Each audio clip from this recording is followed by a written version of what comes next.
नमस्कार। आज का डीप डाइव है भारतीय संगीत की बिल्कुल जड़ों पर, उसकी बुनियादी बातों पर। हमारे पास सोर्स मटेरियल है, संगीत विशारद का एक अंश, और मिशन मतलब हमारा लक्ष्य ये है कि समझें संगीत असल में है क्या और स्वर की दुनिया को थोड़ा खंगालें। ये शुद्ध, कोमल, तीव्र क्या बला है। शुरुआत एक मजेदार बात से करते हैं जो मुझे पढ़ते हुए मिली। भाई, संगीत सिर्फ गाना नहीं है।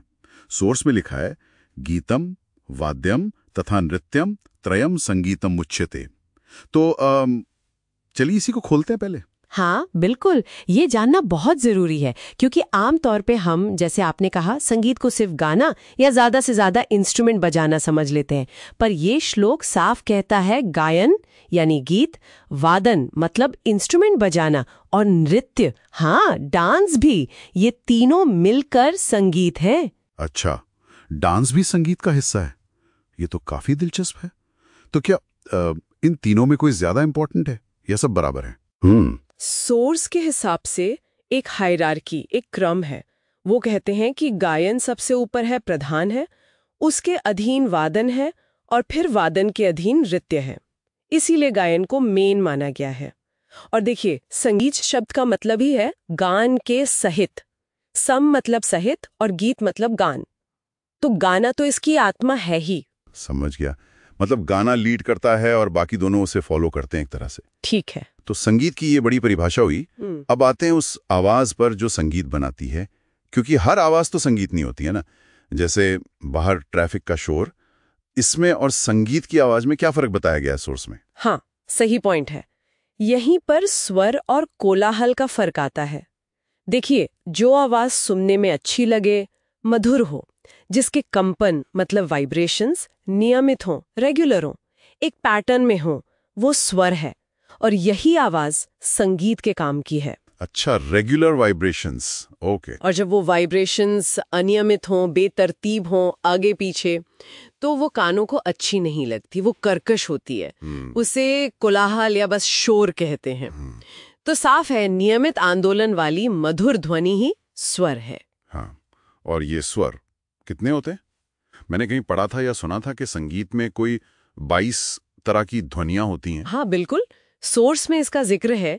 एक सप्तक में, मतलब मोटे तौर पे सा से अगले ऊंचे सा तक के रेंज में, ऐसी 22 बहुत महीन, बहुत सूक्ष्म ध्वनियां पहचानी गई जो संगीत के लिए उपयोगी हैं।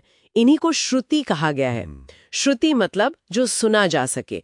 ये वो बारीक इकाइयां हैं जिनसे आगे चलकर स्वर बनते हैं। 22 श्रुतियां, ये तो काफी बारीक बात हो गई। लेकिन हम तो आमतौर पर 7 ही स्वर सुनते हैं, सा रे ग म प ध नि। एकदम सही। इन्हीं 22 श्रुतियों के बीच में से कुछ खास दूरियों पर 7 मुख्य स्वर चुने गए। यही हमारे 7 शुद्ध स्वर हैं। और इनके पूरे नाम भी हैं, जैसे षडज, ऋषभ, गांधार, मध्यम, पंचम, धैवत, निषाद। पर आसानी के लिए हम पहला अक्षर ही लेते हैं, सा रे ग म प ध नि। अच्छा, सा रे गा म प ध नि, ये हुए शुद्ध स्वर। इनमें भी क्या कुछ खास है? मतलब क्या ये सारे एक जैसे हैं या? नहीं, यही एक और मजेदार बात है। इन 7 में से 2 स्वर, सा यानी षडज और प यानी पंचम, ये अचल स्वर कहलाते हैं। अचल मतलब? मतलब जो अपनी जगह से हिलते नहीं, वो फिक्स्ड है। वो हमेशा शुद्ध ही रहेंगे, कभी बदलेंगे नहीं। ओ अच्छा, तो सा और प एकदम पक्के हैं अपनी जगह पर। तो फिर बाकी के 5 का क्या हुआ? रे ग म ध नि, वो हिल सकते हैं क्या? हाँ बिल्कुल, यही वो स्वर है जो चल है, मतलब चलायमान। इन्हें विकृत स्वर भी कहते हैं। विकृत मतलब जो अपना रूप बदल सके। ये अपनी शुद्ध जगह से थोड़ा नीचे या ऊपर जा सकते हैं। नीचे या ऊपर कैसे? देखिए, जब रे ग ध या नी, ये 4 स्वर अपनी शुद्ध जगह से थोड़ा नीचे उतरते हैं तो वो कोमल स्वर बन जाते हैं। आवाज थोड़ी नरम या कह लें उतरी हुई लगती है। अच्छा, तो रे ग ध नि कोमल हो सकते हैं, और ऊपर जाने का क्या मतलब हुआ? हाँ, जब कोई स्वर अपनी जगह से ऊपर जाता है तो वो तीव्र कहलाता है। तीव्र मतलब थोड़ा तेज, शार्प या चढ़ा हुआ। लेकिन यहाँ एक ट्विस्ट है। रे ग ध नि तो कोमल होते हैं, नीचे उतरते हैं, पर म यानी मध्यम, वो कोमल नहीं होता। म अपनी शुद्ध जगह से सिर्फ ऊपर चढ़ सकता है, और जब वो ऊपर चढ़ता है तो उसे तीव्र म कहते हैं। तो सिर्फ माँ ही तीव्र होता है। अरे वाह, ये तो अनोखी बात है माँ के साथ। तो मतलब इसको समराइज करें, अगर हमारे पास 7 शुद्ध स्वर हैं, उनमें से सा और प तो अचल हैं, फिक्स्ड। बाकी बचे 5 रे, ग, म, ध, नी। ये शुद्ध भी रह सकते हैं और जरूरत पड़ने पर बदल भी सकते हैं। बदलने में रे, ग, ध, नी नीचे उतरकर कोमल बन सकते हैं। तो 4 कोमल स्वर हो गए, और म सिर्फ ऊपर चढ़कर तीव्र बन सकता है, तो 1 तीव्र स्वर हो गया। तो कुल मिलाकर 7 शुद्ध प्लस 4 कोमल प्लस 1 तीव्र, यानी 12 स्वर। यही है भारतीय संगीत के सारे स्वर। बिल्कुल सही पकड़ा आपने। यही वो 12 स्वर हैं, 7 शुद्ध, 4 कोमल, रे, ग, धानी और 1 तीव्र म, जो भारतीय संगीत का पूरा आधार बनाते हैं।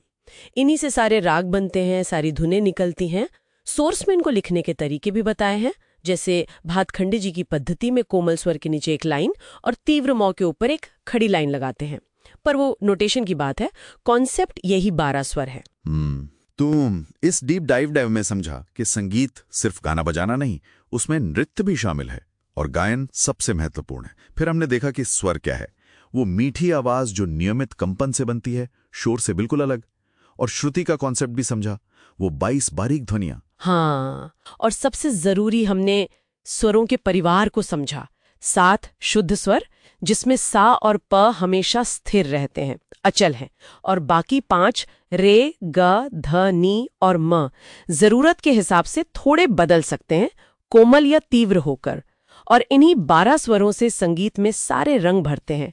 ये बेसिक समझना, मुझे लगता है, भारतीय संगीत की जो गहराई है, उसकी सुंदरता है, उसको अप्रिशिएट करने के लिए एक मजबूत नींव देता है। बिल्कुल। और यहाँ एक सवाल मेरे मन में छोड़ जाता है ये डिस्कशन, कि सोर्स ने 22 श्रुतियों का जिक्र किया, पर हम इस्तेमाल मुख्य रूप से इन 12 स्वरों का करते हैं। तो सोचने वाली बात यह है कि वो जो बाकी की श्रुतियां हैं, जो शायद इन स्वरों के बीच में कहीं बहुत बारीक स्तर पर मौजूद हैं, उनका संगीत के एहसास पर, उसके भाव पर क्या असर पड़ता होगा?